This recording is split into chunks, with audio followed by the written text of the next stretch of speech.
साथियों सलाम नमस्ते सत श्री अकाल और जय भीम जोहार। इधर चिलमन से हम झांके उधर चिलमन से तुम झांको, इधर चिलमन से हम झांके उधर चिलमन से तुम झांको, लगा दो आग चिलमन में,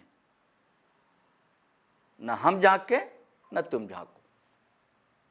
साथियों कुछ ऐसा ही नजारा झारखंड में देखने को मिल रहा है। कुर्मी बनाम आदिवासी, झारखंड का राजनीतिक तापमान इतना बढ़ा हुआ है दोस्तों, गर्मा गर्मी इतनी तेज है कि इसका तीखापन अब सामाजिक ताने बाने तक, उसको तोड़ने तक पहुंच चुका है। दोषी कौन है, सवाल ये बड़ा है। आदिवासी समाज भी सड़क पर और कुर्मी समाज भी सड़क पर, लेकिन थोड़ा सा फर्क है। कुर्मी समाज का कहना है कि हम भी कभी एसटी सूची में शामिल थे, तब कोई और शब्दों का इस्तेमाल किया जाता था, लेकिन हमें हटा दिया गया। यह सच है कि अंग्रेजी दौर में ही उन्हें उससे खारिज कर दिया गया था। कुर्मी समाज का तर्क है कि हम भी टोटेमिक हैं, हमारी भी गोष्ठी है। टोटेमिक आपको समझा दें, उनका मानना है कि हम जो देवी देवताओं का जो चलन है कि उनसे ये पैदा हुए, उनसे ऐसे ये पैदा हुए, जो टोटेमिक ग्रुप है उसका कहना है कि हम जीव जंतु हमारा माध्यम रहा है। ये उनका मानना है टोटेमिक का, ये उनका कहना। और जो आदिवासी समाज है वो भी टोटेमिक है, लेकिन यह समाज मानने को राजी नहीं कि आप भी टोटेमिक है। हालांकि कुछ बुद्धिजीवी यह मानते हैं कि इन्हें वो दर्जा हासिल था कभी बहुत पहले अंग्रेजी शासन काल में। फर्क कहां मैं बता रहा हूं। कुर्मी समुदाय ने रेल टेका डहर छेका अभियान किया, ठीक है। उसके अलावा उनका कहीं आंदोलन, कहीं प्रदर्शन, कहीं जलसा, कहीं जुलूस देखने को नहीं मिला। लेकिन उसके बरक्स, उसके विपरीत आदिवासी समुदाय के कुछ संगठनों की ओर से लगातार धरना, प्रदर्शन, रैली, मोर्चेबंदी की जा रही। जब ही मैंने कहा कि चिलमन को आग ही लगा दो ना, क्या चाहते हो, लोग चाहते क्या है। हाँ, बयानबाजी जमकर चल रही है दोनों जानिब से। ये मैं नहीं कहूंगा कि एक ही भाषा की मर्यादा लांग रहा है, सभी लांग रहे हैं भाषा की मर्यादा। और कमेंट देखेंगे तो मत पूछिए, मैं बार बार आग्रह करता हूं कि भी कमेंट करते समय सोच समझकर शब्दों का चयन करें, लेकिन नहीं, भावनाओं में आकर, जज्बे में आकर, जुनून में आकर, पता नहीं क्यों ऐसा करते हैं आप। मैं लगातार अपील करता हूं, फिर अपील कर रहा हूं, कमेंट करें, जरूर करें, सोच समझ कर करें। तो मेरा कहना यह है साथियों कि इस पर तो कंट्रोल रखना चाहिए ना। कहां तक जाएगा, चाहते क्या है लोग, इस पर भी हम चर्चा कर चुके कि राजनीतिक दलों की खामोशी भी बहुत कुछ कहती है। हमारे एक कवि मित्र है ना, दार्शनिक मित्र रामनारायण स्वामी, वो कहते हैं चुप्पी का शोर है ये। और चुप्पी का शोर से ज्यादा मुखर होता है, बस समझने की जरूरत होती है। आदिवासी समाज में भी कई जातियां हैं, हो हैं, बिरहोर हैं, कई प्रिमिटिव ट्राइब हैं, ढेरों हैं, उरांव हैं, संथाल हैं, बहुत है। इधर और 10 लोगों को एसटी सूची में शामिल किया गया, भोक्ता वगैरह, जिसमें गंजू है, भोक्ता है, तमड़िया है। आदिवासी समाज के अंदर भी कई संगठन है, अलग अलग संगठन कर रहे हैं। आप कह सकते हैं ये अलग अलग शक्ति प्रदर्शन है। अब एक जो आदिवासी बचाओ मोर्चा है, उसका 17 तारीख को प्रभात तारा मैदान में एक कार्यक्रम, जिसे उन्होंने हुंकार रैली नाम दिया है। 17 यानी कि 17 अक्टूबर को।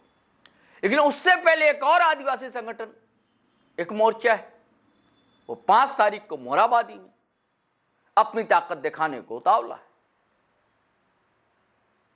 और दोनों संगठनों ने अलग अलग प्रेस कॉन्फ्रेंस की, एक दिन के आगे पीछे। कई लोग शामिल रहे, जैसे अगर आदिवासी बचाओ मोर्चा की बात करेंगे तो उसमें एक्स मिनिस्टर गीताश्री उरांव वो शामिल हैं। भारतीय आदिवासी पार्टी के प्रदेश अध्यक्ष प्रेमशाही मुंडा वो शामिल हैं। तो उसमें प्रबुद्ध लक्ष्मीनारायण मुंडा शामिल हैं, उसमें फूलचंद तिर्की वो शामिल हैं। तो दूसरी जानिब अजय तिर्की हैं, रूपचंद तिर्की हैं, तो लेखक और एक्टिविस्ट ग्लैडसन डुंगडुंग। हम दोनों की बातचीत आपसे सुनवाएंगे। लेकिन गौर करने वाली बात यह है कि इधर लगातार मुखर हैं निशा कुमारी भगत और ज्योत्सना किरकिट्टा। दोनों ही प्रेस कॉन्फ्रेंस में वो नहीं, उनकी शिरकत नहीं। इसके क्या माने हैं, इसको भी आप समझिएगा। क्या उन्हें बहिष्कृत किया जा रहा है? क्या वो जो भाषा की मर्यादाएं लांघ रही हैं, इसके कारण क्या बचा गया? या कहीं क्रेडिट निशा भगत ही ना ले जाए, मीडिया कवरेज इसलिए बचा गया? ये आपको समझना है दोस्तों। तो मैं चाहता हूं सबसे पहले आप सुनिए जो 5 अक्टूबर को मोरहाबादी में होने जा रही है रैली, प्रदर्शन, उसको लेकर ग्लैडसन डुंगडुंग और अजय तिर्की की टीम ने क्या क्या कहा है। ग्लैडसन डुंगडुंग ने भी अपने तर्क भी रखे हैं और बातें रखी। हालांकि यहां पर भाषा की मर्यादा उतनी नहीं लांघी गई है, जो ग्लैडसन डुंगडुंग वैसी बात भी नहीं करते हैं। अजय तिर्की बोले हैं, लेकिन इसका जवाब किसी के पास नहीं है कि भैया आप लोग तो जहाज रोकने जा रहे थे, क्या आप रेल रोकेंगे तो हम जहाज रोक देंगे। लेकिन अब तक कोई ऐसी सूचना नहीं है, ना ही प्रेस कॉन्फ्रेंस में ऐसी कोई बातें उभर कर सामने आई। तो पहले आप सुन लीजिए अजय तिर्की और ग्लैडसन डुंगडुंग की टीम जो शामिल लोग हैं उन्होंने क्या कहा, फिर हम बात करेंगे गीताश्री उरांव और प्रेमशाही मुंडा के बारे में। अब इसमें जो है कि पहली बात यह है, ये लोग कह रहे हैं लगातार कि जनगणना रिपोर्ट में उनको एबोरिजिनल, कभी जो है कि प्रिमिटिव ट्राइब वगैरह वगैरह कहा गया है। लेकिन सच्चाई यह है, हमारे पास सेंसस है, सेंसस का 2 हिस्सा है। एक तो 1931 का एक सेंसस है और दूसरा इसी के अंदर में जो है उसको बोलते हैं पार्ट 2 इंपीरियल टेबल। ये क्या बताता है ये, और उससे भी पहले आपको 1872 जब पहली बार जनगणना हुई, जिसको पूरा जनगणना नहीं कहा जाता है, लेकिन बंगाल की लगभग पूरी जनगणना हो गई थी। तो ये जनगणना रिपोर्ट क्या बताते हैं? जनगणना रिपोर्ट में स्पष्ट है कि पहली बात तो 1935 का इंपीरियल टेबल जो है उसमें उनको भूस्वामी एवं कृषक वर्ग बताया गया है, जिसके क्रम 3 में मराठा ग्रुप लिखा गया है। और उस मराठा ग्रुप में किसको किसको रखा गया है?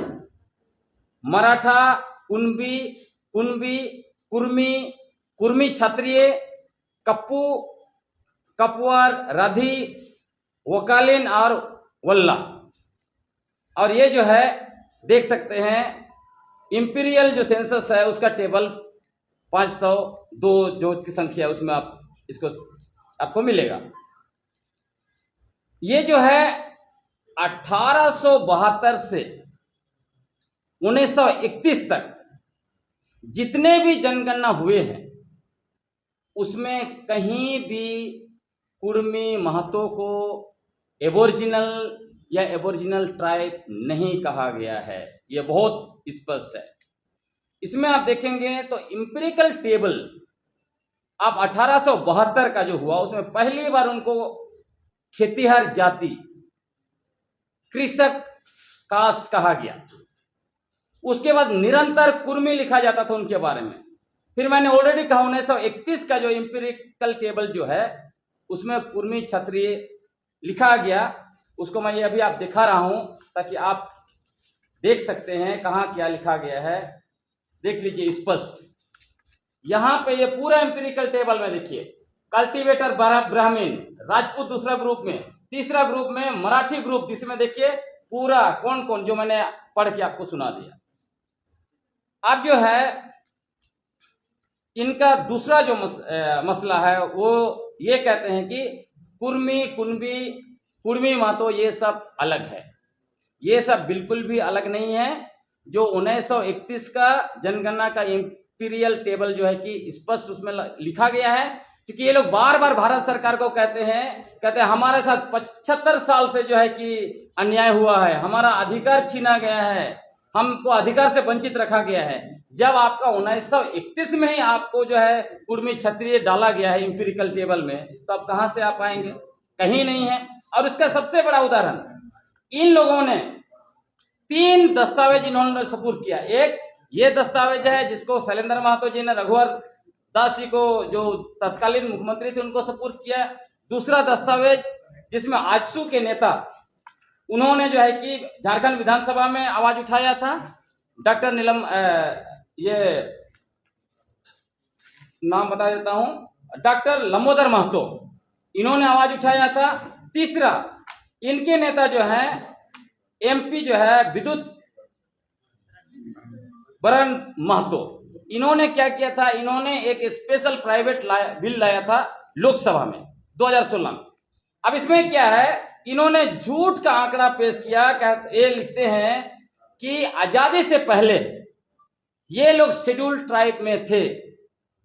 इनको पता होना चाहिए एमपी साहब को, शेड्यूल्ड ट्राइब पहली बार 1 दिसंबर 1948 को संशोधन संख्या 491 के द्वारा डॉक्टर भीमराव अंबेडकर ने संविधान का मसौदा में लाया। शेड्यूल्ड ट्राइब पहले था नहीं, तो आप कैसे उस सूची में थे? नंबर 1। नंबर 2, ये तीनों दस्तावेज में कहीं भी ये लोग नहीं लिखते हैं कि ये कहीं जनगणना की सूची में इनको शामिल किया गया एबोरिजिनल ट्राइब के रूप में, क्योंकि उनको पता था कि इंपीरिकल टेबल में वो है ही नहीं। तो इनका जो दावेदारी है कि हम लोग सेंसस में थे बोलता रहता है, वो ध्वस्त हो जाता है। दूसरी बात जो मैंने कहा, कुर्मी और कुणबी और कुर्मी क्या एक हैं, अलग अलग हैं? तो पहला तो वही इंपीरिकल टेबल जो है उसमें स्पष्ट हो जाता है कि इनको 1935 का जनगणना में, चूंकि इनकी मांग थी, इसके लिए इन्होंने 7 साल तक आंदोलन किया था। 1923 से लेकर 30 तक लगातार आंदोलन किया था, जिसके बदौलत जो है कि इनको वो जो स्टेटस दिया गया क्षत्रिय कुर्मी का। इसमें एक दस्तावेज भी है, मैं आपको दिखाऊंगा, जिसमें इन्होंने स्मारक पत्र जो है वो ब्रिटिश हुकूमत को सौंपा था। वो भी स्मारक पत्र हमारे पास यहाँ पर मौजूद है। आप अगर देखना चाहे तो हम दिखा देंगे। इधर हम लोग का, मैं इसलिए थोड़ा वेट कर रहा हूं। देखिए, ये स्मारक पत्र उन्होंने ब्रिटिश हुकूमत को दिया था, वो दिया था 30 अगस्त 1930 को, और इसमें स्पष्ट मांग किया था कि 1931 का जो जनगणना होगा उसमें हमें क्षत्रिय कुर्मी के रूप में शामिल किया जाए। इसलिए 1931 का जो जनगणना है इंपीरियल टेबल में 2 कॉलम है, कुर्मी के लिए अलग और इनके लिए क्षत्रिय कुर्मी के रूप में डाला गया है। अब जो अगला जो मैंने कहा कि कुणबी, कुर्मी, कुर्मी, एक किताब है कुर्मवंशी क्षत्रिय का इतिहास। इसमें बहुत लंबा चौड़ा लिखा गया है इनके बारे में, आप पढ़ लीजिएगा। इतना पीसी में हर चीज पढ़ने का जरूरत भी नहीं है और इतना समय भी नहीं है। देखिए ये किताब, इसमें सारा जो है, इसमें चाहे वो स्वर्गीय निर्मल महतो हो, चाहे वो विनोद बिहारी बाबू हो, सबके बारे में, और इनका जो इसके बारे में भी लिखा गया है। जैसे ये लोग बोलते हैं हमारे पास 81 जो है वो टोटेम है, वो टोटेम नहीं है, इसमें लिखा हुआ है वो स्पष्ट रूप से जो है वो गोत्र है।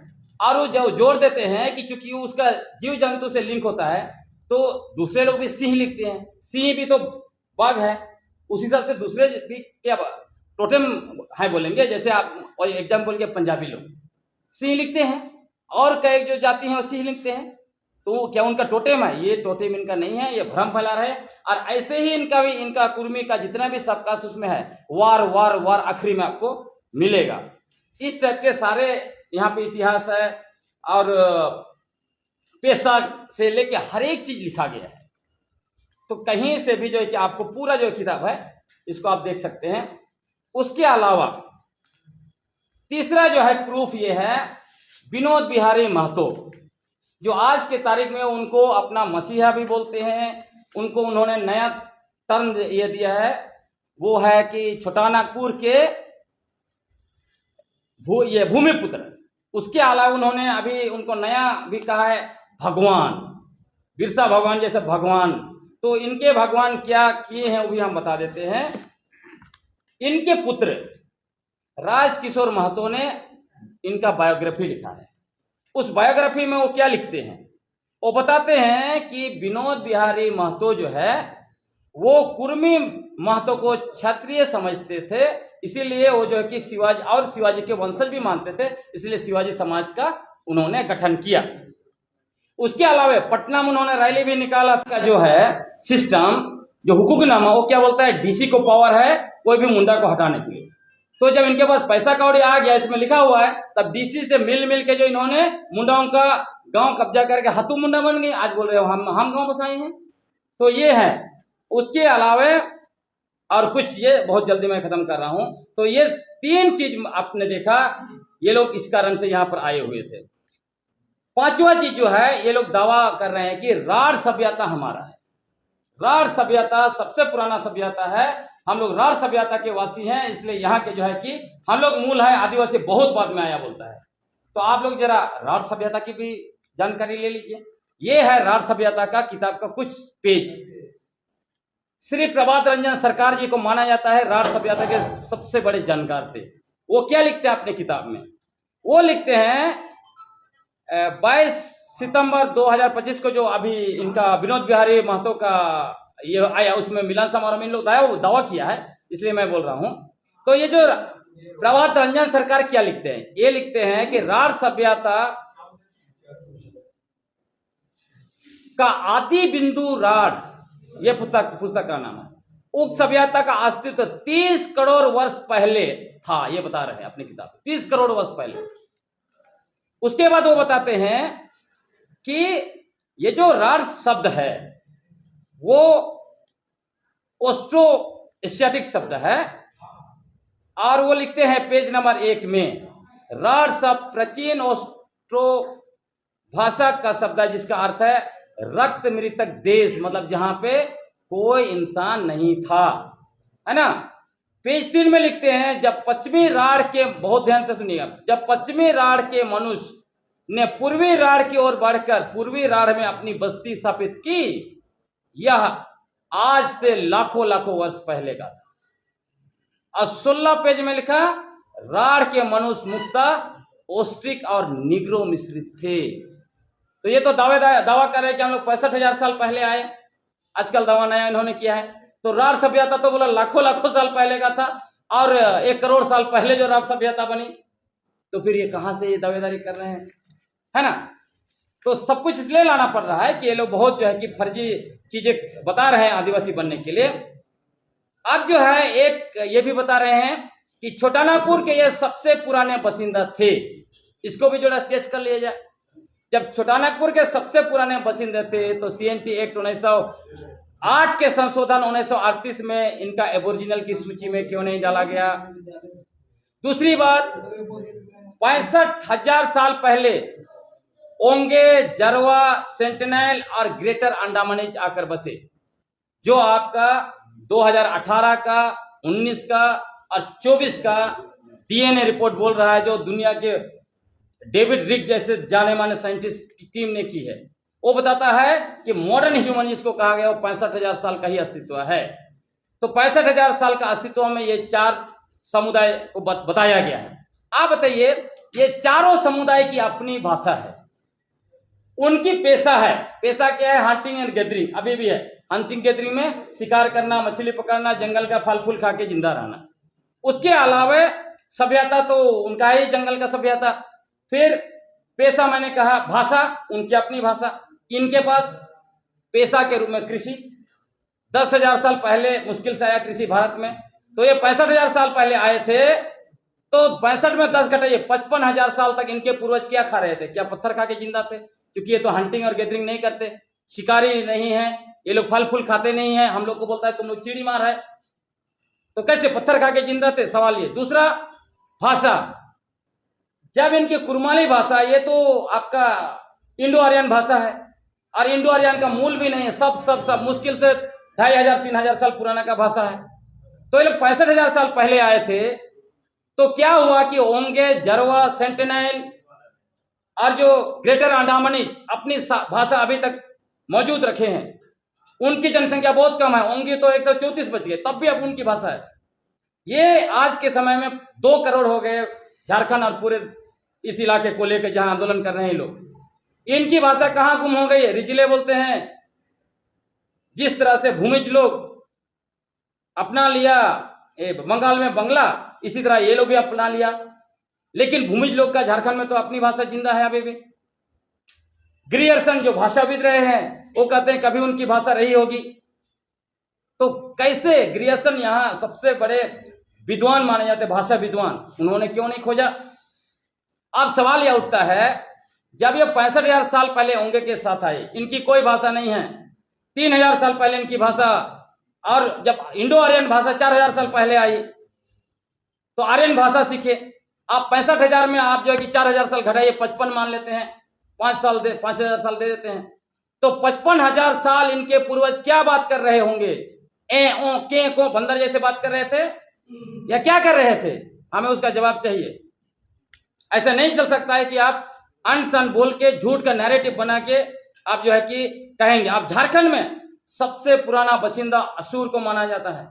असुर की संख्या 24 से 25,000 है झारखंड में। आज भी उसकी भाषा जिंदा है, आपकी भाषा जिंदा नहीं है। आप दावेदारी करते हैं कि झारखंड के सबसे बड़ा मतलब सबसे पुराना निवासी हम, सबसे बड़ा आदिवासी हम है। हमने साबित कर दिया आप कहां से आए थे, कहां से आए थे। उसके बाद खुद को यहाँ का सबसे पुराना निवासी, सबसे बड़ा आंदोलनकारी बनाने के लिए चुआड़ विद्रोह को भी इन लोगों ने घोषणा किया, ये हमारा है। रघुनाथ सिंह भूमिज को रघुनाथ महतो घोषित करके मतलब जगह जगह पे मूर्ति लगा रहे हैं। बता देते हैं आपको इसका क्या है। चुआड़ विद्रोह जनगणना 1872 का पेज संख्या 195 आप देख लीजिएगा, स्पष्ट लिखा हुआ चुआड़ किसको कहा गया? भूमिज आदिवासियों को चुआड़ कहा गया। उसके बाद चुआड़ विद्रोह पर जेसी प्रिंस ने बहुत लंबा चौड़ा लिखा है, क्योंकि वो उस इलाके में एडमिनिस्ट्रेटर थे उस जमाने में।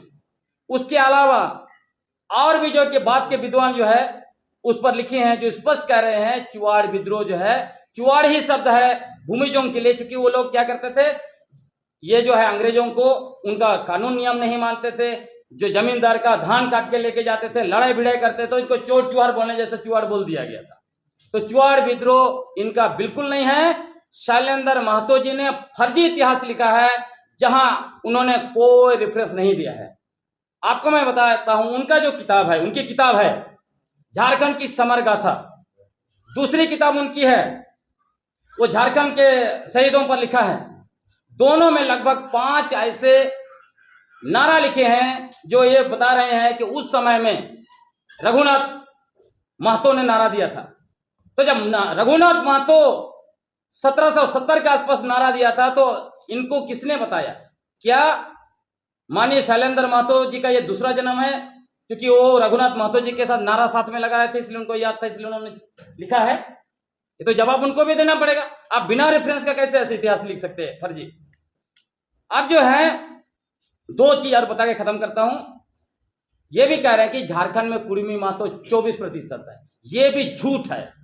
ये लोग जब जनसंख्या की गणना करते हैं तो उसमें किसको डालते हैं? कोयरी को भी डालेंगे, कुशवाहा को भी, तेली को भी। लेकिन जब अभी आंदोलन की बात हुई तो सिर्फ जो है कि कुर्मी महतो, कुरमाली को जो है कि 8वीं अनुसूची में डालो। ये क्या है?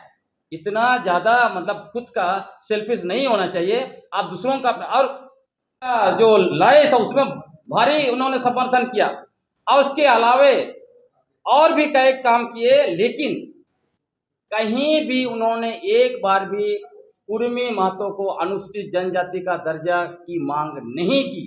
पूरा इनका जो है ये उनका मतलब एक हिस्सा है, लेकिन उनकी पूरी पुस्तक आप पढ़ेंगे तो बहुत क्लियर है। स्कूल भी खोले, वो भी जो है कि इनके नाम से ही ये शिवाजी के नाम से ही निकाला उन्होंने। और इसकी पुष्टि आज आप देखिएगा बहुत बेहतरीन तरीके से आया है एक अखबार में, प्रभात खबर में। आज उनके दूसरे बेटे, उनके 5 पुत्र हुआ करते थे स्वर्गीय विनोद बाबू के, उनके एक पुत्र जो अधिवक्ता है, उन्होंने कहा है कि विनोद बाबू ने एसटी के लिए कभी आंदोलन नहीं किया। प्रभात खबर को इंटरव्यू दिया है जहां वो कहते हैं, उन्होंने लिखा है कि उन्होंने उत्पीड़ित के लिए, हक अधिकार के लिए काम किया, लेकिन कुर्मी जाति को आदिवासी बनाने के लिए कभी आंदोलन नहीं किया, जो उनका बायोग्राफी से पूरी तरह से मैच करता है। तो चूंकि वो थे नहीं कुर्मी, इसीलिए मतलब आदिवासी नहीं थे, इसलिए उन्होंने कभी भी इसकी मांग नहीं की। वो मानते थे कि वो क्षत्रिय हैं और वो आपको बहुत उनके समाज में मिलेगा। अब जो है कि तीसरी जो बात है जिसको हम आपके समक्ष रखना चाहते हैं वो ये है कि इन्होंने सीएनटी एक्ट का कड़ा विरोध किया था उस जमाने में। इसके बारे में आपको 1931 का सेंसस में भी उसका जो 5 जो है इसका अपेंडिक्स, उसमें पूरा विस्तार से लिखा है। उसमें यह भी लिखा है कि उनको सीएनटी एक्ट के तहत जो भी प्रोटेक्शन मिलता है आदिवासियों को देने की कोशिश की गई, जिसका इन्होंने विरोध किया है, कड़ा विरोध किया। और उसके अलावे आप देखिए सीएनटी का अमेंडमेंट भी हुआ। सीएनटी का अमेंडमेंट हुआ आपका 1938 में, यह दस्तावेज है। सीएनटी का अमेंडमेंट हुआ 1948 में, जिसमें अबोरिजिनल मतलब आदिवासियों की सूची बनाई गई, उसमें कुर्मी महतो कहीं नहीं है। उसके बाद दोबारा सीएनटी एक्ट का अमेंडमेंट हुआ 1962 में, उस समय में उन लोगों को ओबीसी के रूप में उनको शामिल किया गया है।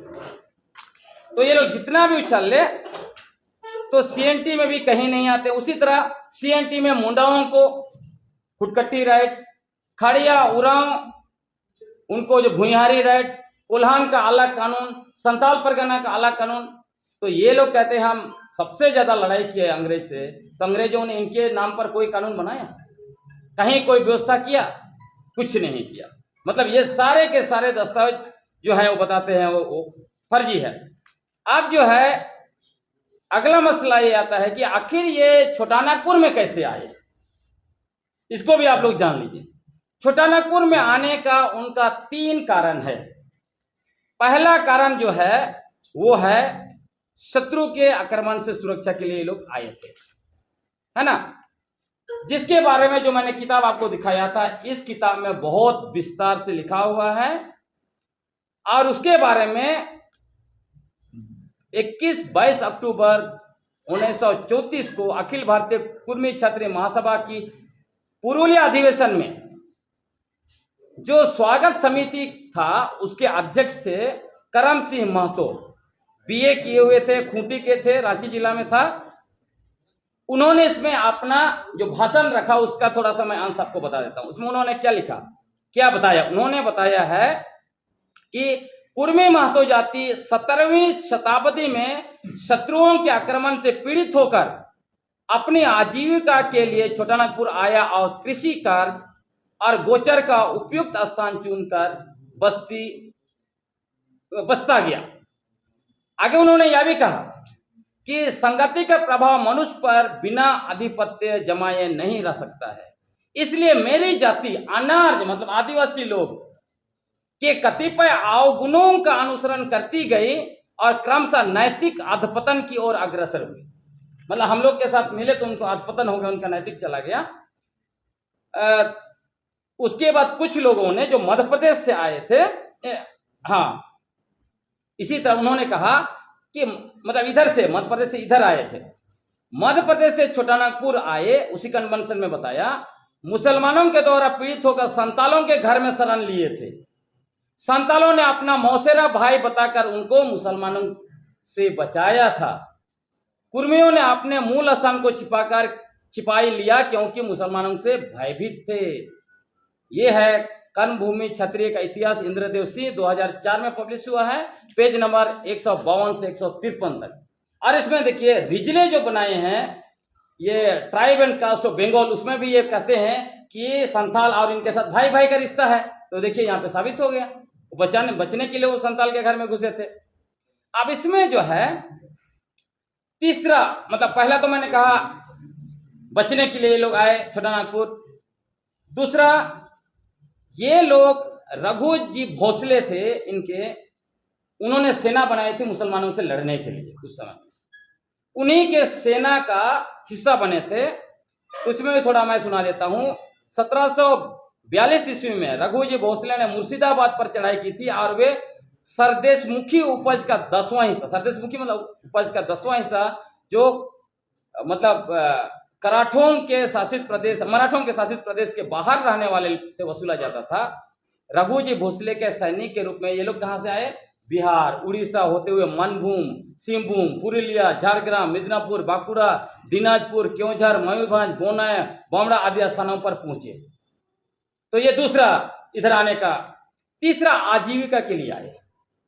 इसमें जो है 1882 में डी ऑयलो ने पाया, मतलब वो सेंसस कर रहे थे तब उन्होंने पाया और कुछ रिपोर्ट भी बना रहे थे कि महतो लोग, 1822 में पाया मतलब, तो कुछ रिपोर्ट लिख रहे थे। ये मैं आपको the Cambridge economic history of India में वॉल्यूम 2 में उसका पेज संख्या 327 में जिक्र है। क्या लिखता है इसमें कि ऑलॉय ने उनको पाया, ऑयलॉय, डी ऑयलॉय, वो क्या कर रहे थे? महतो लोग ओपियम की खेती करने के लिए कोयरी लोगों पर दबाव डाल रहे थे। ये एक लिंक है। और उसके अलावे सिंहभूम गजेटियर में बहुत मतलब अद्भुत का जिक्र है। सिंहभूम गजेटियर 1910 का आप देखिएगा तो उसमें लिखता है कि कुर्मी मूल रूप से बिहार के हैं जो वहां घरेलू काम एवं छोटे मोटे व्यापार करने आए थे, जो पैसा जमा कर जमीन खरीद लिए हो आदिवासियों के गांव के हाथों मुंडा बन गए। सिंहभूम गजेटियर 1910 का पेज 65। और उसका उदाहरण आज भी है कि आज सिंहभूम में मैं दिखाता हूं, सिंहभूम में लगभग 100 ऐसे आदिवासी गांव हैं जहां पे ये लोग संताल का गांव में हथु मुंडा जो है कि ये लोग बने हुए हैं। तो सिंहभूम गजेटियर का मुझे 3 ब्लॉक का तो मिला हुआ है, निकाला हुआ और भी आएगा, आपको मैं दिखा रहा हूं। सिंहभूम का ये देखिए, लिस्ट देख लीजिए, ये सारा आपका अंचल मनोहरपुर, बहुत सारे कुर्मी जो है मुंडा मतलब हो आदिवासियों के, मुंडा आदिवासियों के गांव के हाथों मुंडा बने हैं। और उसके बाद यहां भी देखिए, ये हो गया आपका, ये हो गया अनंतपुर का, वहां भी बने हुए हैं। आपका जो आगे चले जाइए मनोहरपुर से उस तरफ, सरांडा की उस तरफ, जगन्नाथपुर, वहां के भी बने हुए हैं। और आज ये लोग क्या दावा करते हैं, हमने इतना गांव बसाया है।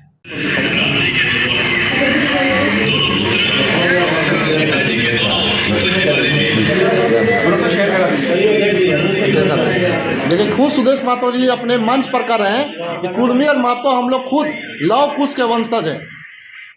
और मैं कहना चाहता हूं कि अगर अपने आप को लव कुश के जब वंशज कहते हैं तो किस अधिकार से लोग आदिवासी दर्जा की मांग करते हैं, जिन्होंने शुरू से ही अपने आप को क्षत्रिय समाज के वंशज कहते हुए, ये लोग अपने आप को क्षत्रिय संबोधित करते हुए लोग हमेशा समाज में हो चाहे देश में हो चाहे राज्य में संबोधित किए हैं। अरे साहब, तो मैं कहना चाहता हूँ, हमारे भगवान बिरसा मुंडा जी थे, उन्होंने आदिवासी को हक अधिकार के लिए, जल जंगल छीनने के लिए, बचाने के लिए 1908 में CNT को लागू कराया अंग्रेजों से। अब बताए, जब इनका खुद अंग्रेज जब देश हमारा जब गुलाम था, उस समय किसी प्रकार कोई भी आरक्षण आदिवासी को नहीं मिलता था, लेकिन अंग्रेजों से हमारा जमीन जो लूटा जा रहा था उसके खिलाफ इन्होंने 1908 में भगवान बिरसा मुंडा जी ने अंग्रेजों से लड़कर 1908 में CNT का धारा लगाए, CNT का कानून बनाए। अब जब देश 1930 में हमारा देश जब आजाद गुलाम ही था, तब अंग्रेज के द्वारा सर्वे करके इनको नाम को डाला गया था कि आपकी आदिवासी सूची में डाला जाएगा करके। लेकिन इन लोगों ने उस समय देखा कोई आरक्षण नहीं था, आदिवासी को नीच कहा जाता था, जंगली कहा जाता था, कोल कुकुर कहा जाता था। तब उनको इन लोगों ने खुद सड़क पर आंदोलन किया और एक तरफ से आंदोलन करके 1901 साल में आंदोलन करके 1931 में इन लोगों ने खुद अंग्रेज सरकार से अपना आदिवासी नाम से हटवाया, अपना आदिवासी कॉलम से। और मैं साफ तौर से कहना चाहता हूं कि जो चंद्र प्रकाश जो चौधरी है, जो अभी सांसद है आंसू के, वो खुद सुप्रीम कोर्ट में ओबीसी आरक्षण के लिए फाइलिंग करते हैं और कहते हैं कि हम लोग ओबीसी आरक्षण से आते हैं, हम लोग ओबीसी हैं, इसलिए इसका आरक्षण बढ़ाया जाए। और बढ़ाया जाएगा कि वो सुप्रीम कोर्ट में फाइलिंग करते हैं और एक तरफ रेल टेका करके आदिवासी दर्जा की मांग करते हैं। ये दो तरफा मांग कभी किसी भी कीमत पे आदिवासी समाज इसको जायज नहीं ठहराता। न कोर्ट, न कानून, न प्रशासन, न सरकार, कहीं से भी किसी प्रकार के ये कानून को दो तरफा मांग नहीं मांगा जा सकता है। ये साफ तौर से समझ लीजिए कि ये पूरी तरीका से उनका साजिश है, षड्यंत्र है कि आदिवासी का जो हक और अधिकार है, हमारा संविधान में जो हमारा अधिकार मिला है, उस अधिकार को सिर्फ और सिर्फ खाने के लिए ये लोग आदिवासी दर्जा का मांग करते हैं। और अगर इस तरह के ये लोग मांग करते हैं तो मैं साफ तौर से कहना चाहता हूँ, हमारा अस्तित्व सर्वप्रथम समाप्त हो जाएगा। चाहे आर्थिक हो, सामाजिक हो, राजनीतिक हो, सांस्कृतिक हो या फिर धार्मिक हो, पूरी तरीका से हमारा जो इस तरह का जो हमारा मान सम्मान जो बचा हुआ है, इस वो पूरी तरह से खत्म कर देंगे। इसीलिए हम लोग इसको बचाने के लिए 5 अक्टूबर को हम लोग आदिवासी अस्तित्व बचाओ महा के बैनर तले महारैली का हम लोग आयोजन किए हैं मोरहाबादी मैदान में। 5 अक्टूबर को मोरहाबादी मैदान में हम लोग इसको महारैली का आयोजन किए हैं और पूरे तमाम आदिवासी संगठन है, चाहे धार्मिक हो, सामाजिक हो, सभी लोगों से हम लोग अपील करना चाहेंगे कि आप लोग 5 अक्टूबर को पूरी तरीके से लाखों लाख की संख्या में पूरे झारखंड से उमड़कर मोरहाबादी मैदान में खचाखच भरने का काम करें। पूरे झारखंड की सरकार नहीं, देश का जो प्रधानमंत्री है, देश की जो सरकार है, वो भी देखे और आदिवासी के ऊपर किसी भी प्रकार का कोई भी टीका टिप्पणी करे या उसका हक अधिकार छीनने की काम करे, आदिवासी कभी भी इसका मुंह तोड़ जवाब देगा। अभी एक तरह से मैं बताना चाहता हूं, एक कुर्मी महतो का एक आईडी चलता है, उसमें साफ तौर से लिखा हुआ क्या कि जयराम महतो और सुदेश महतो जी को जेट प्लस की सुरक्षा चाहिए। क्यों भाई? इसलिए चाहिए कि अभी जगह जगह पे प्रदर्शन आदिवासी को कर रहे हैं, जिसमें हजारों हजार लाखों लाख की संख्या में सड़क पर लोग उतर रहे हैं, उनसे इनको डर और भयभीत हो गया है। तो मैं साफ तौर से कहना चाहता हूं, अगर आदिवासी को छेड़ेगा तो आदिवासी छोड़ेगा नहीं। इसीलिए मैं साफ तौर से कहना चाहता हूं, एकता का परिचय देते हुए 5 अक्टूबर को हम लोग मोरहाबादी मैदान में लाखों की संख्या में जुटेंगे और एकता का परिचय देते हुए ये गूंज दिल्ली तक जाएगी। तो साथियों, आपने सुनी इनकी बातचीत। गुस्सा तो है इनके अंदर, आक्रोश है एक समुदाय को लेकर, और ऐसा नहीं है, भड़ास भी निकाली गई है, गुस्सा भी फूटा है, जमकर फूटा है।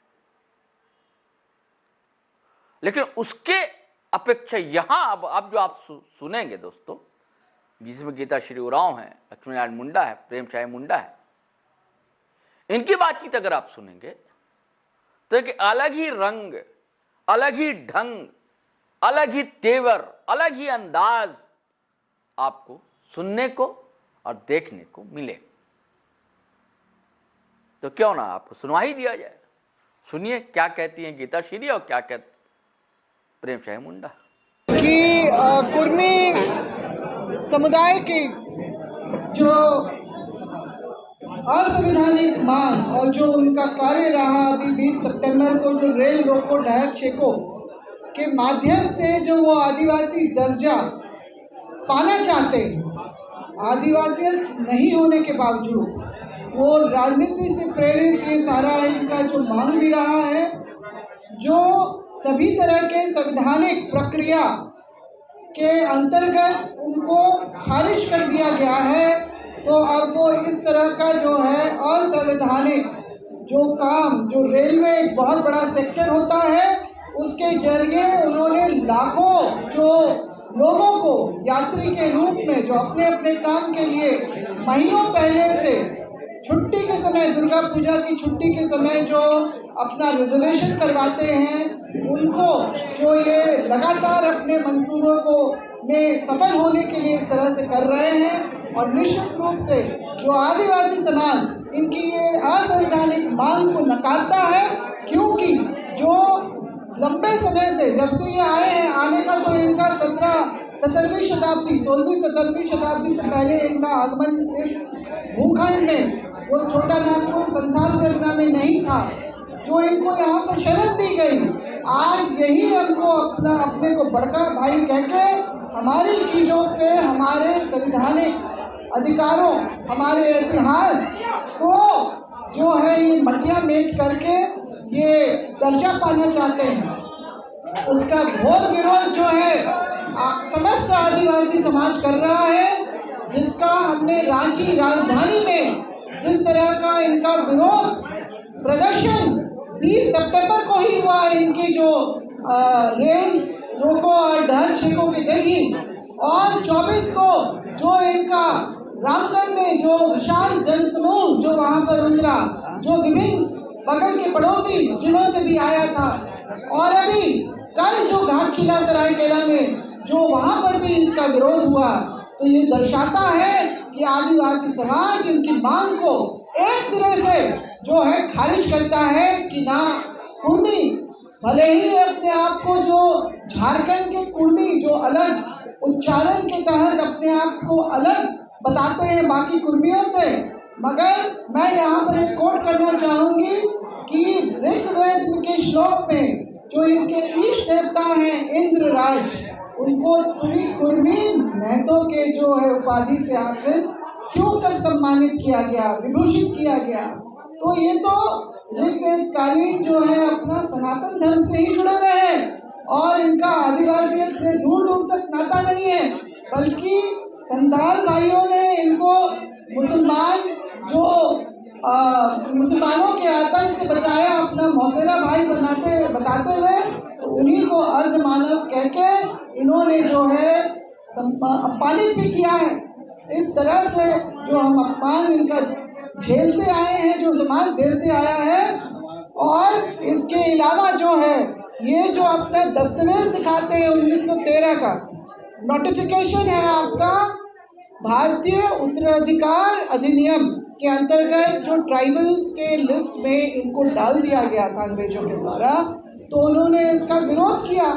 तभी तो 1921 में जब सेंसस रिपोर्ट आता है तो कुर्मी क्षत्रिय ये हिंदू के बतौर इनकी जनगणना की होती है, जो 19वीं शताब्दी के समय से ही बड़े विशाल बृहद सम्मेलन करने वाले उन्नत और जो समृद्ध समाज, उस समय उन्होंने विरोध क्यों नहीं किया।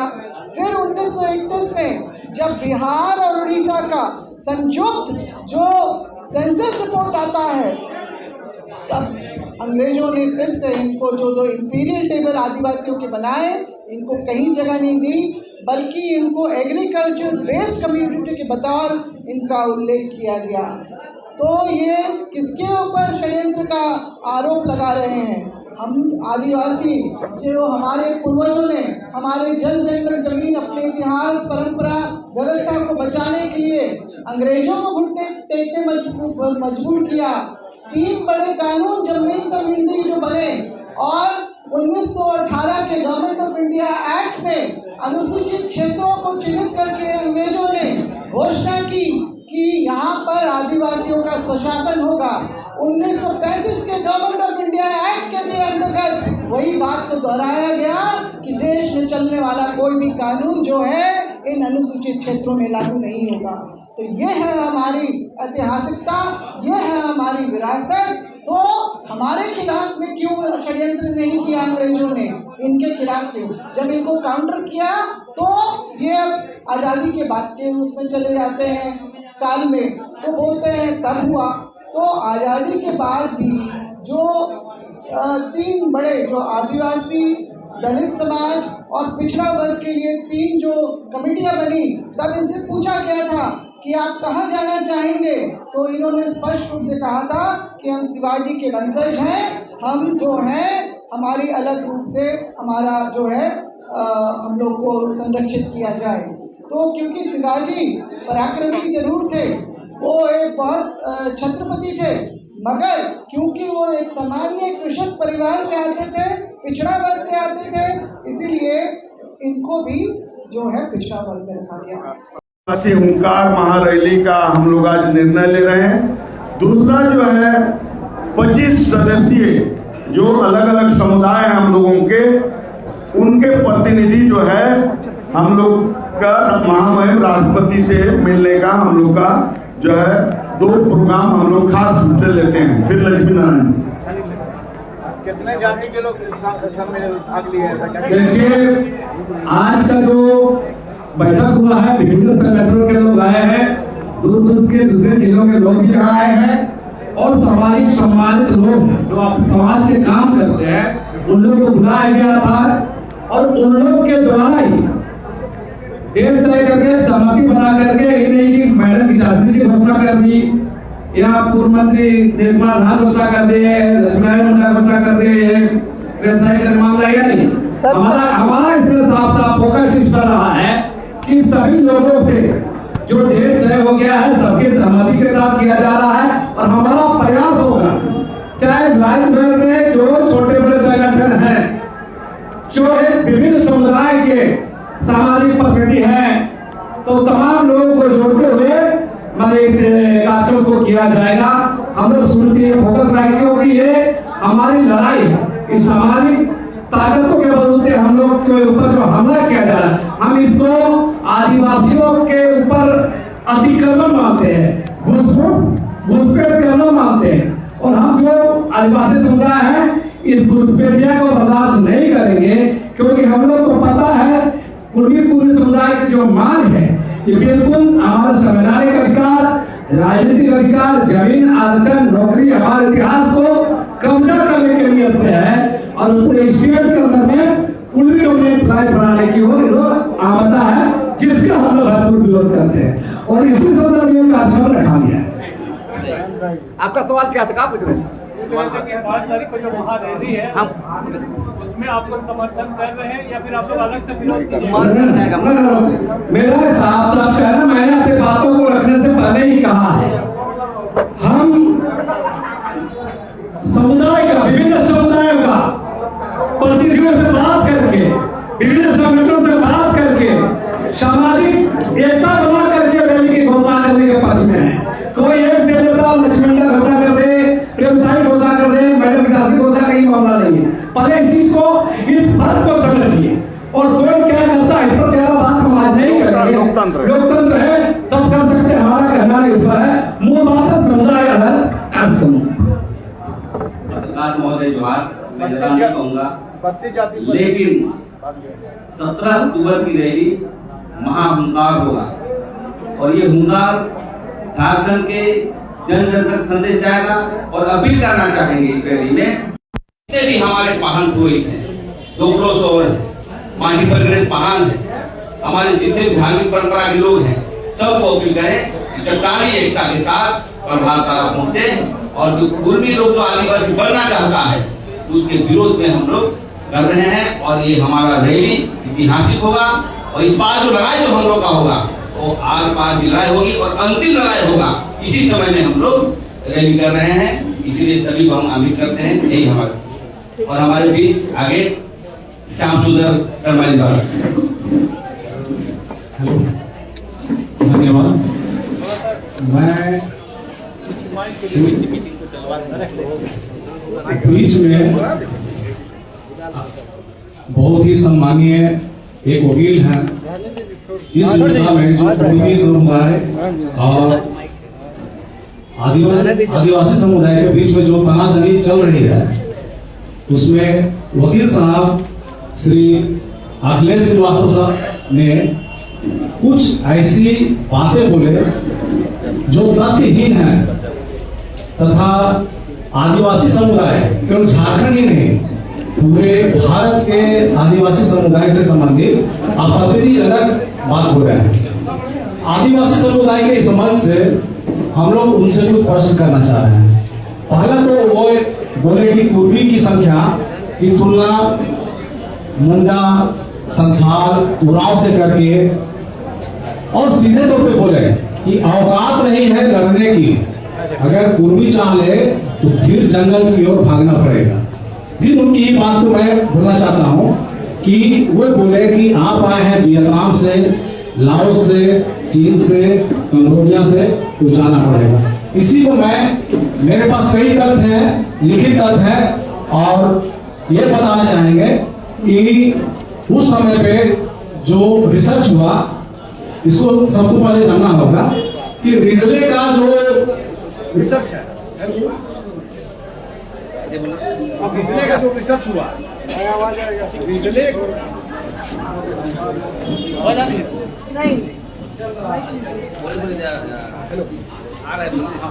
रिजले का जो रिसर्च हुआ तो सर रिजले के समय तक ये केवल कहना था, उनका ये विचार था कि द्रविड़ ही सबसे पुरानी जाति है, द्रविड़ ही पुरानी जाति है। लेकिन इस विचारधारा को इसके बाद के जो शोधकर्ता एंथ्रोपोलॉजिस्ट रहते हैं वो इस बात को न करते हैं। हटन के विचार में जो हम लोग झारखंड में कई हैं समुदाय, सबसे ज्यादा समुदाय में हम लोग हैं फोटोस्लाइड। पिछले के समय में फोटोस्लाइड की चर्चा बिल्कुल नहीं है। एक ये कंफ्यूजन है, ये उनकी जानकारी नहीं है। हटन के समय में फोटोस्लाइड की चर्चा आती है, उसके बाद लेटेस्ट चर्चा है डॉक्टर बीएस गुहा। बीएस गुहा में भी ये चर्चा आती है। तो उनसे ये हम लोग ये क्वेश्चन करना चाहते हैं कि जब वो कह रहे हैं कि 65,000 साल पुराना है, तो कोई भी लिखित संदर्भ में ऋग्वेद का जरूर नाम आता है। ऋग्वेद में असुर, असुर का मतलब हो गया आदिवासी, आदिवासियों की चर्चा है, लेकिन उर्मियों का किसी भी तरह से आदिवासी के रूप में चर्चा नहीं है। ये हम लोग अखिलेश श्रीवास्तव से पूछना चाहते हैं। एशियन हिस्ट्री, हम लोग कोई भी एशियन हिस्ट्री पढ़ते हैं, एशियन हिस्ट्री में कोल हो गया, भील हो गया, मुंडा के भाषाओं को संस्कृत के भाषाओं में कई शब्दों को उधार लिया गया है, इसमें चर्चा है प्राचीन इतिहास में। लेकिन क्या कारण है कि कुर्मी समुदाय के कुछ भाषाओं का उसमें चर्चा नहीं है, न आदिवासी के तौर में चर्चा है। फिर एक चीज और हम कहना चाहेंगे, एंथ्रोपोलॉजी के पिता शरद चंद्र रॉय को का नाम आता है। वो कई शोध किए, बंगाल प्रेसिडेंसी में शोध करने की जिम्मा उनको दी गई थी। शोध के दौरान कई तरह से हर समुदाय, जो बड़ी समुदाय थे, उसके बारे में वो चर्चा करते हैं, लिखते हैं। लेकिन अपने पुस्तक में शरद चंद्र रॉय जी किसी भी तरह का वो चर्चा कुर्मियों के बारे में नहीं करता है। अब जैसे कि ये हमको कहना चाहते हैं कि वो लॉजिक देते हैं कि 65,000 साल पहले आ गए। 65,000 साल पहले जब आए, तो जो भी भारत में प्रवास किया है वो उत्तर पश्चिम की ओर से ही प्रवास किया है। प्रवास करने के समय ये एविडेंस हम दिखाना चाह रहे हैं, इसको थोड़ा सा स्केच हम बड़ा कर लिए। इसमें यह देखना जरूरी है कि जो भी प्रवास किया है वो उत्तर और पश्चिम की ओर से ही किया है। जब इस जगह प्रवास दिखाया जा रहा है, प्रवास यहाँ 65,000 साल पहले हुआ, लेकिन अभी इन लोग बता रहे हैं बंगाल प्रेसिडेंसी में। यहाँ से यहाँ जब माइग्रेट करते हैं, तो माइग्रेट करने के दौरान क्या ये पूरा तात्विक अवशेष छोड़े? 65,000 सालों के दौरान क्या इन्होंने किसी भी तरह का भाषा का इजाद किए? क्या किसी भी तरह का भाषा के इजाद किए? क्या इस दौरान जैसे कि झारखंड के संथाल का, मुंडा का, कई जनजातियों का भाषा अपनी है, इसके अलावा उनका लिपि भी है, क्या उन्होंने कोई अपनी लिपि बनाई?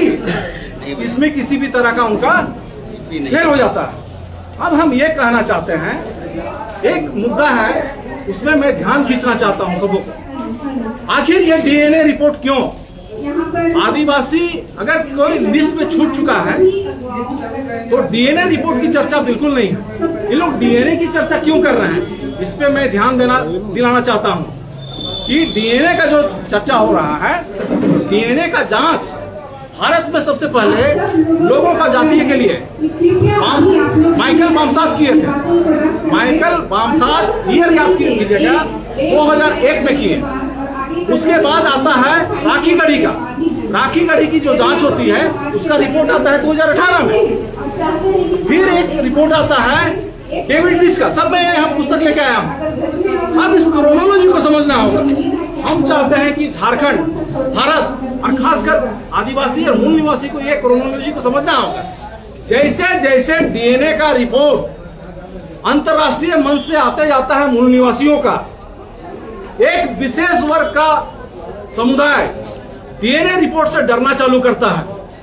वो समुदाय पे मैं इशारा करना चाहता हूं। उसके पहले मैं ये बताना चाहता हूं, पूर्वी समुदाय का जो विशेष पार्टियां हैं वो क्या है? वो है आजसू। आजसू का मतलब भाजपा। भाजपा का मतलब क्या हो गया? आरएसएस। आरएसएस का मतलब क्या हो गया? संघ। संघ का मतलब क्या हो गया? संघ का मतलब हो गया ब्राह्मणवाद। जब से यह जांच हुआ है उसमें यह रिपोर्ट सीधे कह रहा है, यहाँ रखा हुआ है, उसमें कह रहा है कि ब्राह्मणों का डीएनए कहां से मिलता है? यूरेशिया से। इसमें लिखा हुआ है कि जब यूरेशिया पे लिखा गया उसके बाद ये विदेशी किताब है, इसके राइटर जब रिपोर्ट में वेस्ट यूरोशियन लिखते हैं तब धमकी दिया जाता है कि आप उनको ये वेस्ट यूरोशियन बंद कर दीजिए। उसके बाद फिर एक और बता रहे हैं, राखी गढ़ी की जब जांच होती है तो बसंत सिंधे और मोहन भागवत मिलते हैं, मिलने के बाद एक प्लानिंग होता है, इसको भी जानना होगा। मैं अभी क्लियर करता हूं क्योंकि यहाँ पे बहुत ज्यादा डिटेल नहीं बोल सकता हूं। अब उसमें क्या है कि बसंत सिंधे को प्रलोभन देके उस रिपोर्ट के अगेंस्ट में बोलने का रिपोर्ट दिया जाता है। और तो मेरा ये कहना चाह रहे हैं कि ये इशारा कर रहा है कि उनका आंदोलन उग्र कब हुआ? 2001 के बाद। और डीएनए रिपोर्ट का उग्र कब से हुआ? 2001 के बाद। इसमें सीधे तौर पे आरएसएस और भाजपा का भी हाथ है, ये हम कहना चाह रहे हैं और विद एविडेंस के साथ कहना चाह रहे हैं। हम कहना चाह रहे हैं कि हम लोग जाने समझें और इस चीज को शांतिपूर्वक माहौल होना चाहिए। और ये उकसाऊ संघ है, इन सब चंद बातों के साथ मैंने एक एंगल ये भी था जी, उनको बोलने दीजिए। आप एक काम करिए, 1 to 1 दो आप लोग से करा लीजिए, 1 to 1 समय दिए, एक दो घंटा आप 1 to 1 करा लीजिए। आप 1 to 1 आप कराइए, किसी में नहीं कर सकते था आपको, 1 to 1 कर लीजिए। चलिए दर्शन। 17 अक्टूबर को जो कार्यक्रम आहूत की गई है उसमें संपूर्ण झारखंड के जो आदिवासी समाज हैं, जो समर्पित आदिवासी समाज है, जो अपने गरिमा अपना अस्तित्व को बचाने के लिए एक रैली के समूह जो है सो एकमत होकर जो है सो आगे आ रही हैं। उन सभी आदिवासियों से मैं आह्वान करना चाहता हूं कि पूरे ऊर्जा पूरे बौद्धिकता के साथ जो है सो अपने समाज के संरक्षण के लिए आगे आवें और अपने संवैधानिक अधिकारों के बचाने के लिए हम लोग जो है एक स्वस्थ समाज का निर्माण करने के लिए संवैधानिक रूप से जो है हम लोग आगे आएंगे। इसमें किसी भी तरह का कोई अराजकतावादी जो है तो किसी तरह का कोई कार्यक्रम नहीं होना चाहिए, किसी तरह का कोई उत्पात नहीं होना चाहिए। हम प्राकृतिकवादी आदमी है, लोगों ने सृजन किया है, मानवतावादी जो है तो सृजन करता है। हम लोग मानव सभ्यता को बहुत निर्मित करके दिए हैं। तो मैं अपने आदिवासी भाइयों से इतना ही कहना चाहता हूँ, घोषणा करना चाहता हूँ कि 17 अक्टूबर को जो भी कार्यक्रम आहूत की गई है उसमें आप लोग शांति तरीके से जो है तो इस कार्यक्रम में शामिल होकर के अपने आदिवासियत का जो अस्तित्व है उसके संरक्षण के लिए हम लोग आगे आएंगे। जय। हमारी कोशिश है कि हर पक्ष से रूबरू आपको करवाऊं मैं, चाहे कुर्मी आंदोलन के लोग हों चाहे आदिवासी आंदोलन के लोग हों। हमारा तो काम है बताना, आपको समझाना। और आप कमेंट भी करें, उसे एतराज नहीं है, लेकिन जो शुरुआत में कहा सोच समझ कर करें। टाइप करते समय सोचें, किसी की भावनाएं आहत ना हो। देखिए आप दोनों का समाज, हम लोग तो तीसरा पक्ष है, पत्रकार, कुर्मी समुदाय आदिवासी समुदाय, मैं तो मांझी भाई भाई बरसों का नारा है और कभी तनाव देखने को नहीं मिला, कभी नहीं, कभी टकराव देखने को नहीं मिला। झारखंड आंदोलन में साथ साथ संघर्ष किया आप दोनों ने, कंधे से कंधा मिलाकर। आज ऐसी नौबत क्या आ गई? किसी का कहना यह है कि एक ट्रेन है जो जा रही है और उस ट्रेन पर समझ लीजिए कि आदिवासी समाज का रिजर्वेशन है या उनकी ट्रेन, और उस पर दूसरा समाज जो है चढ़ना चाहता है। ये मैं नहीं कह रहा हूं, कुछ राजनीतिक पंडित कहते हैं। और अब जो चढ़े हुए पहले से यात्री है वो बिल्कुल ध्यान नहीं रख रहे हैं कि कोई गिर जाएगा धक्का देने से, किसी की चोट लगेगी, किसी की जान भी जा सकती, कोई परवाह नहीं, हम चढ़ने नहीं देंगे। कैसे चढ़कर बताओ, देख लेते हैं। तो धक्का मुक्की का खेल दोस्तों जारी है। अब देखिए आगे आगे क्या होता है। हम नए वीडियो के साथ हाजिर रहेंगे, लेकिन आपसे वही गुजारिश है कि अगर आपने हमारा चैनल सब्सक्राइब नहीं किया तो कर लीजिए। अब वीडियो हमेशा की तरह धड़ाधड़ फटाफट खटाखट शेयर कीजिए, लाइक कीजिए, कमेंट कीजिए। आज्ञा दीजिए, इजाज़त दीजिए। जय हिंद, जय भारत।